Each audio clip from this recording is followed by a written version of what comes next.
I'm the data director for Fairfight.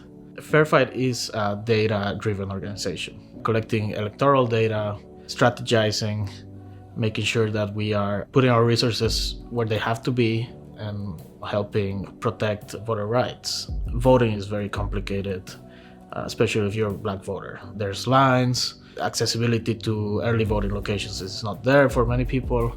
Having to take a day off work to vote is a reality. Something has to be done, something has to be fixed. We were working a lot with testimonial data. Somebody telling us, I waited this many hours in line. But we only had testimonies, so we didn't have an aggregate.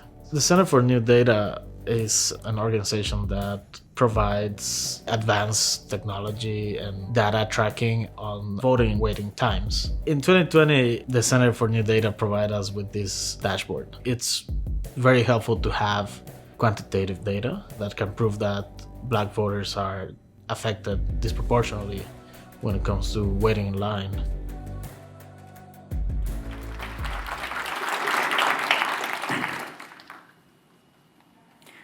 I think we can all agree. Democracy is in crisis. Voting rights are under assault. To protect the right to vote, we need to measure the right to vote. Big data can do this. When you cross the street, your phone might send your location to 5 different tech companies. This data is used to power targeted ads. But how do we use it to do more? My name is Davenport. I'm trained as a data scientist and policy researcher. I earned my PhD from the RAND Corporation, a nonpartisan think tank. I teamed up with Danny Wine, a campaign staffer and communication strategist. We founded the Center for New Data because we believe democracy needs a better data scientist. We are a nonpartisan nonprofit. We use big data to map voting wait times at polling locations across the country. In 2016, Black voters waited on average 29% longer than white voters to vote. Our data confirms eyewitness accounts and daylights systemic disparities. This work powers groups that are fighting on the front lines. These are voting rights nonprofits, advocacy organizations, litigators, and journalists. Here are examples of how our 2020 election data drove impact. During Georgia's Senate runoff, it prevented the closure of polling locations.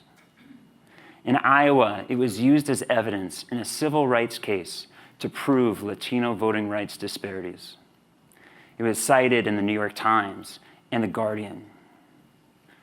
We couldn't do this work if we weren't a nonprofit. We receive free and low-cost mobile phone data, and we have best-in-class data science volunteers. Because of our low operating costs, we are able to provide these services to partners on a sliding scale. Because we are nonpartisan, people trust us on such a controversial issue. We're seeking $750,000 to roll out dashboards in states across the country to fight voter suppression in the midterm elections. We believe in the power of big data. It gave us Google Maps. It gave us Lyft. Let's use it to protect democracy. Join us to restore trust and equality in American elections. Thank you.